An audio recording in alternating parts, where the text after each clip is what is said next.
ঠিক তেমনি ভাবে এই পৃথিবীতে ছিলাম না, অন্য কান থেকে এসেছি, আবার থাকবো না, তখন যাব কোথায়? এই কথা যদি ঠিক না করতে পারি তাহলে এই ভবের জিন্দেগিতে আমাদের জীবন শেষ হয়ে যাবে।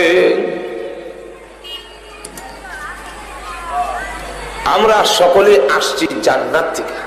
জান্নাত হলো আমাদের আসল বাড়ি। যেরকম কোন জায়গায়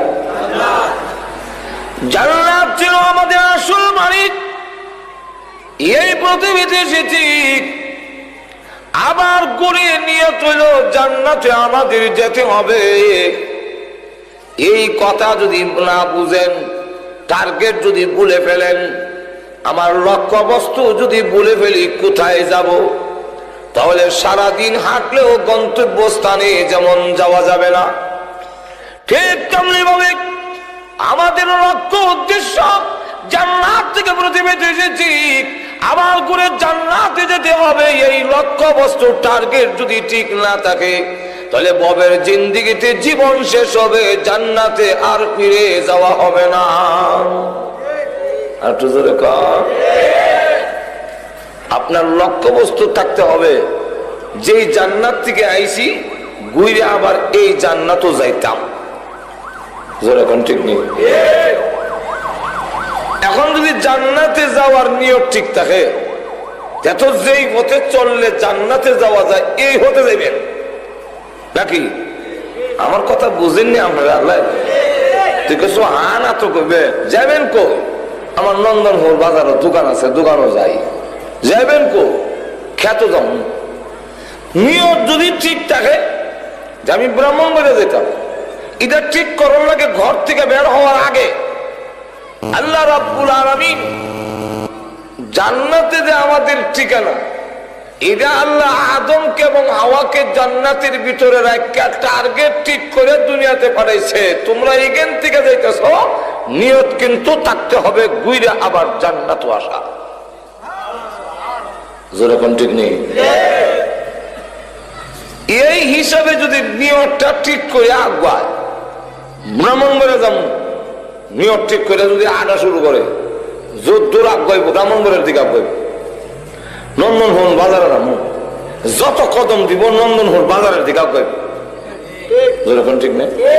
খেতে যাবো, যত কদম আগাইব তার ক্ষেতের দিকে আগাইব।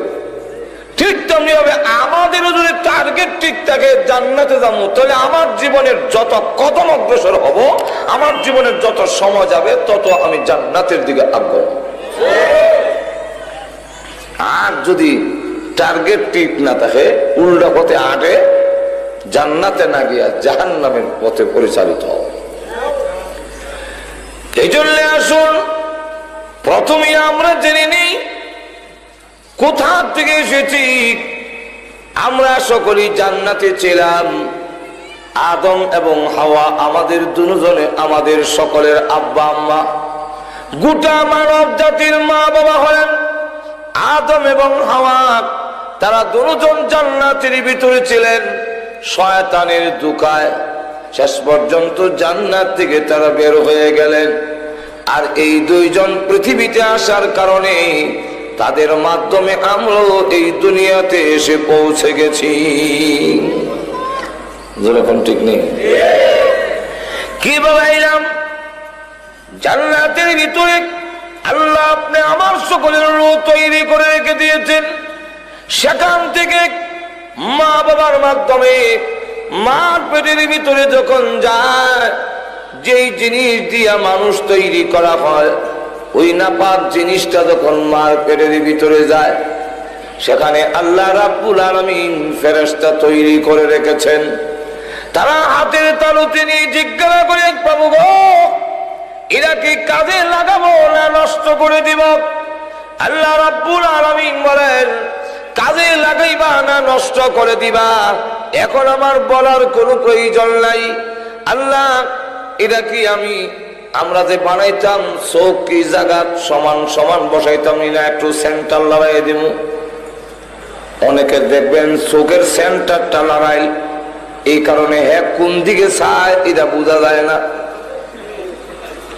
আপনার দিকে চাইছে না আমার দিকে চাইছে, কইতে আছে না এরকম লোক? আল্লাহ আঙ্গুল কি 20টা দিব না 5টা দিব? আল্লাহ আঙ্গুল কি 24টা হবে না 20টা হবে? অনেক মানুষের দেখবেন 22 আঙ্গুল, এদিক দিয়ে আরো 2 আঙ্গুল আছে।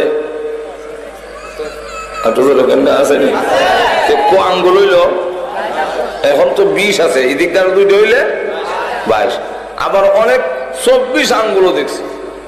ফায়ার আঙ্গুলের কাল্লে আঙ্গুলের 2 সাইডে আরো 2 আঙ্গুল তো করা হয়েছে। হ্যাঁ প্রভু কি দিব বলেন? আল্লাহ রাব্বুল আলামিন তখন ডাক দিয়ে বলেন, নতুন করে আমার বলার প্রয়োজন নাই।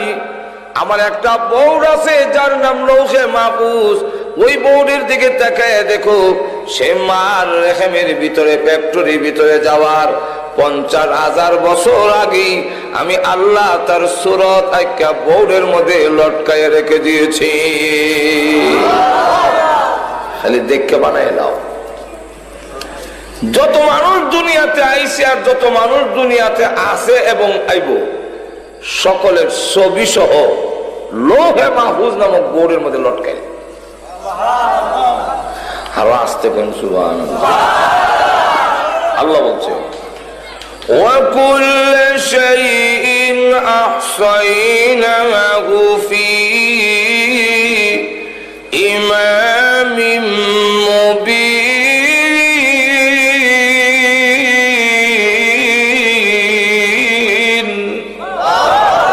আল্লাহ রাব্বুল আলামিন বলে, প্রত্যেকটা বস্তু, প্রত্যেকটা জিনিস লৌহে মাহফুজের মধ্যে হিসাব করে রাখা হয়েছে। কোন গাছের কোন পাতা জয়রা করব এটা পর্যন্ত এখানে লেখা আছে।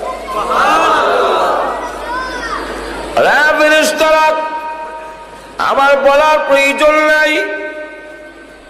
ওই লৌহে মাহফুজে যে আকৃতি দেওয়া আছে, এই আকৃতি অনুযায়ী বানায় নাও।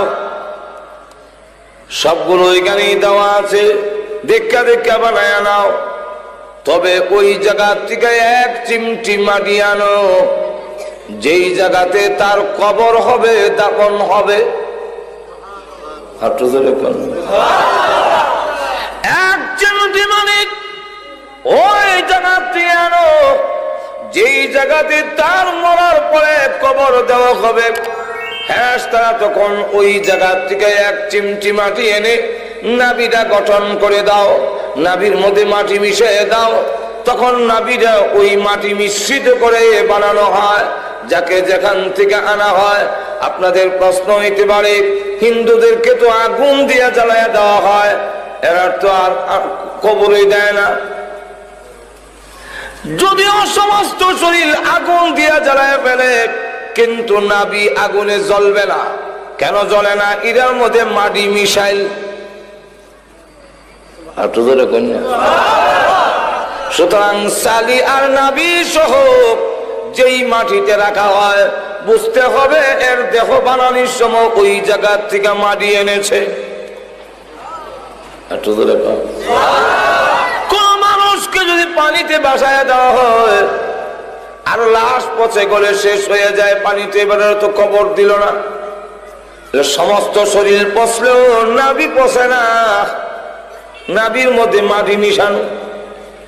তাই পচে গলে যেই সাগরের আর নদীর পানির যেই জায়গার সাথে মাটির সাথে নিচে গিয়ে মিশ্রিত হয়, এই জায়গার থেকেই তার মাটি আনা হয়েছিল। কোন মানুষকে যদি ভাগে গিয়ে মিলে আস্থা সামে গিলে ফেলে থাকে, সমস্ত শরীর হজম হইলেও নাভি হজম হয় না, নাভি পায়খানার সাথে বের হয়। তাই সকলকে আল্লাহ রাব্বুল আলামিন জানায়া দিয়েছেন, 1 চিমটি মাটি এনে তার নাভিটা গঠন করো। এই জন্যে আমার তেলাওয়াতকৃত আয়াতের ব্যাখ্যায় তাফসীরে মাযহারিতে আল্লামা সানাউল্লাহ পানিপতি রাহমাতুল্লাহ আলাইহি আনছেন, আল্লাহর নবীর হাদিসে এনেছেন, নবীজি বলেন, আমি আবু বকর আর উমর 3 জন এক জায়গা থেকে সৃষ্টি। এই জন্যই 3 জন এক জায়গায় শায়িত। অথচ এই জন্য 3 জন কেন? যেহেতু আসলে রসুলও বলে গেছেন যে আমরা 3 জন এক জায়গার থেকে সৃষ্টি, আমি, আবু বকর, ওমর।